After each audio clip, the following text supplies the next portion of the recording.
हमारे जीवन की जो भी इच्छाएं हैं उन्हें हम संपन्न करते हैं, पूरी करते हैं। मगर जीवन की समस्याओं को सुलझाना एक अलग चीज है और अपने आप को पूर्णता तक पहुंचा देना बहुत अलग चीज है। जीवन में धन, यश, मान, पद, प्रतिष्ठा एक तस्कर के पास भी हो सकती है, एक चोर के पास भी धन हो सकता है, एक घटिया आदमी के पास भी बहुत सुख सुविधाएं की सामग्री हो सकती है, मगर इससे उसकी महानता नहीं बनती। चोर आके चोर ही रहेगा। किसी वैश्या के पास 5 करोड़ रुपए होने से वो समाज में कुल वधु नहीं बन सकती। कुल वधु बनने के लिए उसके जीवन में पूर्णता आवश्यक है, और व्यक्तिगत जीवन की पूर्णता साधना के माध्यम से प्राप्त नहीं हो सकती। व्यक्तिगत जीवन की पूर्णता तो शिष्य बनने से आ सकती है। साधना तो प्रारंभिक बिंदु है, और प्रारंभ में हम चाहे साधना संपन्न करें, चाहे मंत्र जाप करें, चाहे आंख बंद करें, यह तो एक प्रारंभिक प्रकार हुआ। जब हम कुछ नहीं कर सकते तो साधना कर सकते हैं। मगर जो साधना क्षेत्र से आगे बढ़ते हैं, जिनके मन में कुछ हौसला है, हिम्मत है, वे गुरु साधना संपन्न करते हैं। गुरु की तांत्रिक साधना, गुरु की मंत्रोक्त साधना, गुरु की पाशुपतास्त्रीय साधना, गुरु की चैतन्य साधना, उन चारों साधनाओं को संपन्न करने पर वो उस जगह खड़ा होता है जहां शिष्यता प्रारंभ होती है, जहां वो एहसास कर सकता है कि अब मैं उस शिष्यता के पथ पर आगे बढ़ रहा हूं। हर क्षण उसके मन में एक ही चिंतन रहता है, एक ही विचार रहता है कि मैं गुरु को किस प्रकार से प्रसन्न करूं, किस प्रकार से उसकी इच्छाओं की पूर्ति करूं, मैं क्या करूं जिससे गुरु जीवन में सुख और सुविधा प्राप्त कर सके। मैं उनके हृदय में अपने आप को स्थापित करना चाहता हूं, किस प्रकार से स्थापित करूं। इसके लिए बार बार जाए, उनके पास बैठे, उनका चिंतन करे, उनका विचार करे। क्योंकि जो जीवन में यदि गुरुता प्राप्त करनी है, यदि गुरुत्व प्राप्त करना है, यदि शिष्यता की कसौटी पर खड़े होना है, तो फिर उसको पंख फैलाने होंगे। जो पंख समेट करके बैठेगा, एक दिन पंख उसके टूट जाएंगे। जो उड़ना भूल जाता है वो जीवन में कुछ कर नहीं सकता। आनंद तो ऊपर आकाश में उड़ने में है। यद्यपि एक अच्छे तोते को, बहुत सुंदर तोते को अगर चांदी के पिंजरे में बंद भी कर दें और उस पिंजरे में वो रहे, वह पिंजरा भी चांदी का है, और रोज उसको अनार के दाने खाने को मिल रहे हैं, हरी मिर्च खाने को मिल रही है, उसके पैरों में सोने के छोटे छोटे घुंघरू बंधे हुए भी हैं, मगर उसके बावजूद भी वह एक गुलाम तोता है, इसमें कोई संदेह नहीं। यद्यपि उसको सुख सुविधाएं हैं, उसको सुरक्षा है, उस पर कोई बिल्ली झपट्टा नहीं मार सकती, उसकी रोज स्नान होती है, उसके रोज पंख धोए जाते हैं, उसको अच्छा खाने को मिलता है, मगर फिर भी यह उसके जीवन की गुलामी है, यह सामाजिक गुलामी है। और ऐसा तोता यदि इस तोते को पिंजरे से बाहर निकालते भी हैं और उसको कहा जाए कि तू थोड़ा उड़, इस चांदी के और सोने के पिंजरे में कैद होने से जीवन की पूर्णता प्राप्त नहीं हो सकती। तुम अपने पंख फैला, तो आकाश में उड़, और यदि वो उड़ने की कोशिश भी करता है तो 1 फुट या 2 फुट ऊपर उड़ करके धड़ से नीचे गिर जाता है, क्योंकि उसके पंखों ने काम करना बंद कर दिया है, उसके पंखों में ताकत नहीं रही, वह उड़ने की कला भूल गया। और जो उड़ने की कला भूल जाते हैं वे आकाश के आनंद को नहीं ले सकते। जो उड़ने की कला भूल जाते हैं वे इस शुभ्र गगन को देख नहीं पाते, इस नीलिमा को नहीं देख पाते, वो उस आनंद को अनुभव कर ही नहीं सकते जो आनंद आकाश में उड़ने में है, जो आनंद जीवन की पूर्णता में चहकने में, डाली पर बैठ करके जो चहकने की कला है, वह उस पिंजरे में नहीं आ सकती। एक घुटी हुई आवाज आएगी और गुरु उसको पिंजरे से बाहर निकालने की कोशिश करता है। गुरु कहता है कि ये पिंजरा बड़े सोने का है, फिर भी तुम्हारी कैद है, इस कैद से तुम बाहर निकल, मैं तुझे उड़ने की कला सिखाता हूं, और ये तेरे उड़ने की कला है, तू ऊंचा उठ। वो 2 फुट ऊपर उड़ता है, फिर गिर जाता है। गुरु कहता है घबरा मत, तो इस बात की चिंता मत कर कि यहाँ तुझे खाने को नहीं मिल रहा है, या हरी मिर्च तुझे खाने को नहीं मिल रही, या अनार के दाने खाने को नहीं मिल रहे हैं, इस बात की चिंता मत कर। तो एक बार स्वतंत्र हो, एक बार से आकाश में उड़, एक बार अपने पंख फैला, एक बार देख कि इस आकाश में उड़ने में, गगन में उड़ने में कितना आनंद है, एक बार इस डाली पर बैठ और चहक, एक बार अपनी आवाज से लोगों को सम्मोहित कर, तब तेरी इस जिंदगी का एक सार्थकता बन सकेगी। और जिस क्षण वो पंख फैला करके उड़ता है आकाश में, उसमें गुरु को एक पूर्ण संतोष अनुभव होता है।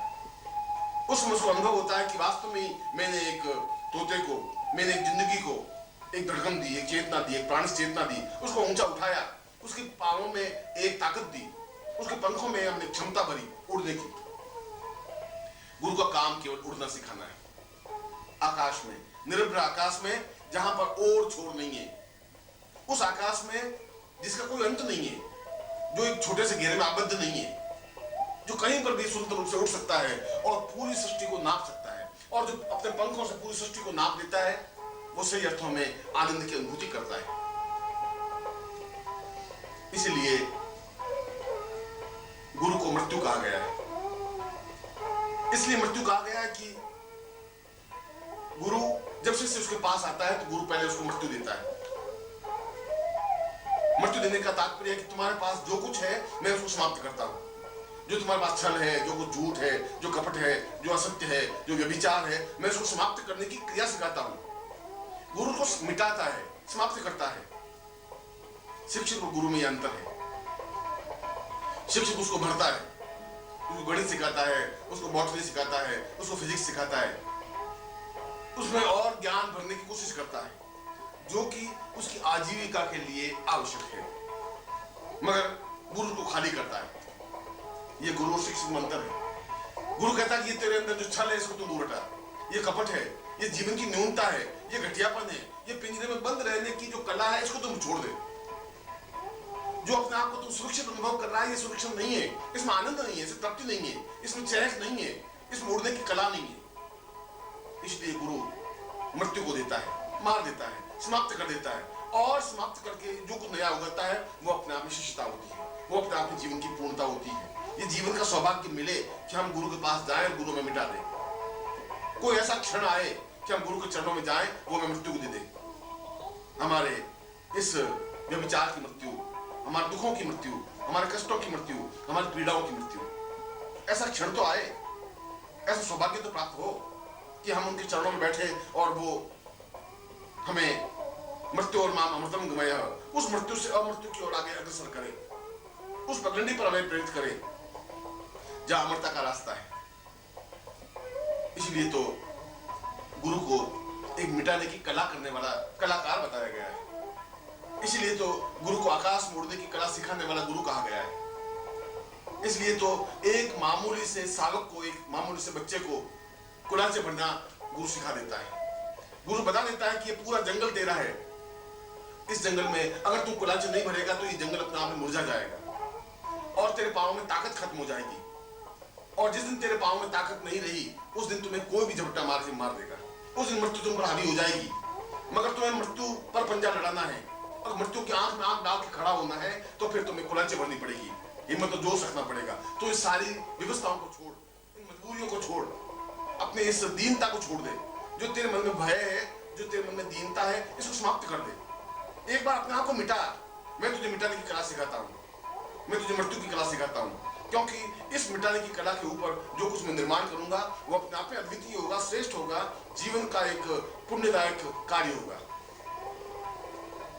इसलिए तो गुरु प्रत्येक क्षण उस शिष्य को गढ़ता रहता है, तैयार करता रहता है, प्रत्येक क्षण उसका निर्माण करता है।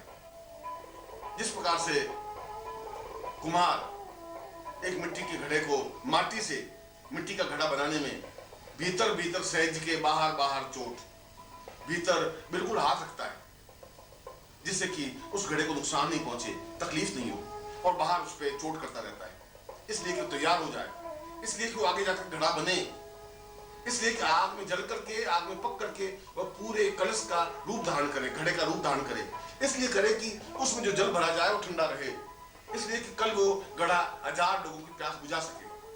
जो किसी की प्यास नहीं बुझा सके उसके जीवन की सार्थकता ही बेकार है। जो किसी को आनंद नहीं दे सके वह शिष्य क्या बनेगा, वो मनुष्य भी क्या बनेगा।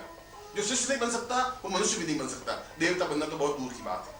देवता बनने के लिए, साधक बनने के लिए, पूर्ण रूप से मनुष्य बनने के लिए, पुरुष बनने के लिए, पुरुषोत्तम बनने के लिए जरूरी है कि वो शिष्यता की उस पगडंडी पर खड़ा हो।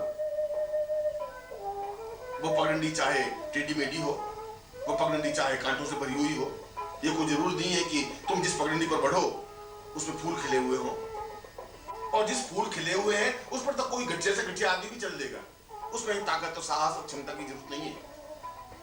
जो अनजान रास्ते पर आगे बढ़ता है, शेर अपना रास्ता खुद चुनता है, और जो खुद चुन करके रास्ता बनाता है उसके लिए शेर कहते हैं। और शिष्य अपना रास्ता खुद चुनता है, गुरु के पास जाता है, गुरु उसको सहेजता है, उसके सिर पर हाथ रखता है, उसको गुरु मंत्र देता है, उसको दीक्षा देता है, और दीक्षा देकर के उसमें प्राण चेतना भरता है। एक ऐसी आग, एक ऐसी चिंगारी, एक ऐसी चेतना भरता है कि वो अपने आप में पूर्ण पुरुष बनने की क्रिया की ओर अग्रसर हो जाता है।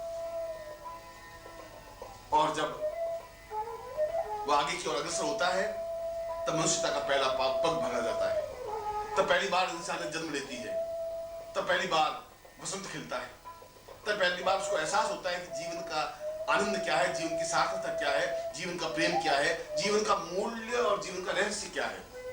उस रहस्य को समझने के लिए ये जरूरी है कि एक दुर्गंध युक्त वायु के झोंके को वह वसंत बना देता है।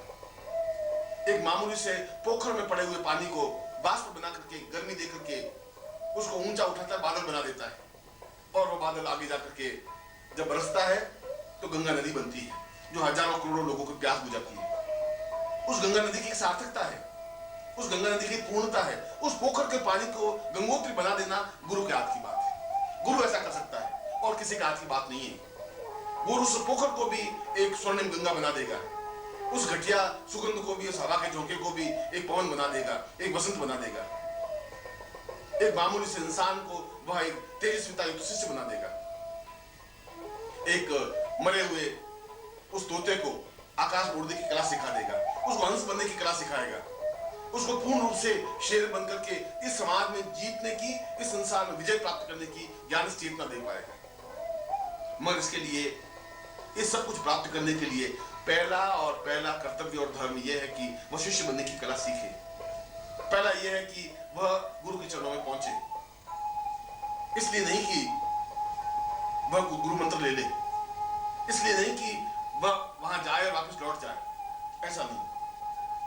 गुरु में अपने आप को एकाकार करे, अपने आप को लीन करे, अपने आप को पूर्णता के साथ, समग्रता के साथ समर्पित कर दे। और जो समर्पण करने की कला जानता है वही अपना नाम, अपनी हस्ती, अपना परिचय मिटा देता है। फिर वो कहता है कि आज से मेरा नाम, जो गुरु नाम देंगे वह मेरा नाम होगा।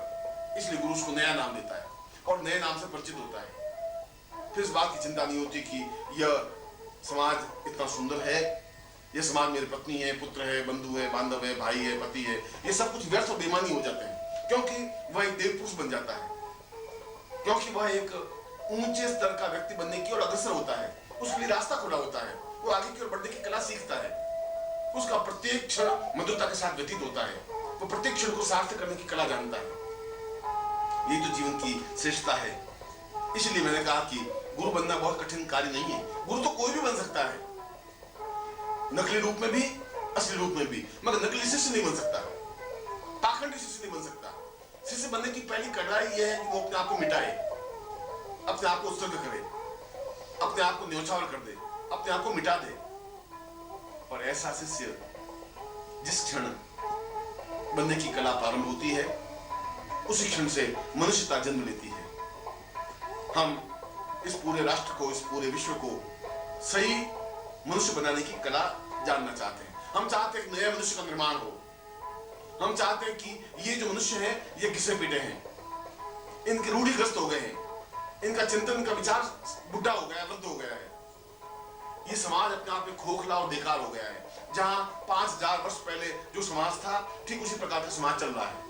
उस समाज में कोई परिवर्तन नहीं आया। वैसा ही छल, वैसा ही झूठ, वैसा ही बंधन, वैसे ही पत्नी, वैसा ही पति, वैसा ही पुत्र, वैसे ही बंधु, वैसे ही बांधव। कोई सुधार नहीं हुआ है, सुधार हो भी नहीं सकता। इसके बीच में से एक नए पुरुष की रचना करनी है, एक नए मनुष्य की रचना करनी है, एक नए मनुष्य का निर्माण करना है, और वह नया मनुष्य शिष्य बन सकेगा। अगर गुरु में चेतना है, गुरु में आग है, गुरु में स्फुलिंग है, तो वह नए मनुष्य का निर्माण कर सकता है। जैसा भी तुम्हारा जन्म हुआ हो, जिस घर में भी तुम्हारा जन्म हुआ हो, चाहे तुम बंधन में जकड़े हुए रहे हो, चाहे तुम किसी जाति, किसी वर्ण, किसी रूप, किसी रंग के हुए हो, ये अपने आप में कोई व्यर्थ नहीं, क्योंकि गुरु तो तुम्हें वापस नया जन्म देता है। जन्म नाम जायते शूद्र संस्कारात् द्विज उच्यते। वह तुम्हें संस्कार देता है, वह तुम्हें दूसरी बार जन्म देता है, दूसरा नाम देता है, नया नाम देता है। वो कहता है कि आज तक तुम्हारा जो नाम था, उस नाम को मैं मृत्यु देता हूँ। आज तक तुम्हारा जो स्वभाव था, उस स्वभाव को मृत्यु देता हूँ। आज से तुम्हारे पास जो पूंजी थी उसको मैं समाप्त करता हूं। मैं ओम परम तत्वाय नारायणाय गुरुभ्यो नमः। ओम ह्रीं मम प्राण देह रोम प्रतिरोम चैतन्य जाग्रय ह्रीं ओम नमः। ओम भूर्भुवः स्वः तत्सवितुर्वरेण्यं भर्गो देवस्य धीमहि धियो यो नः प्रचोदयात्।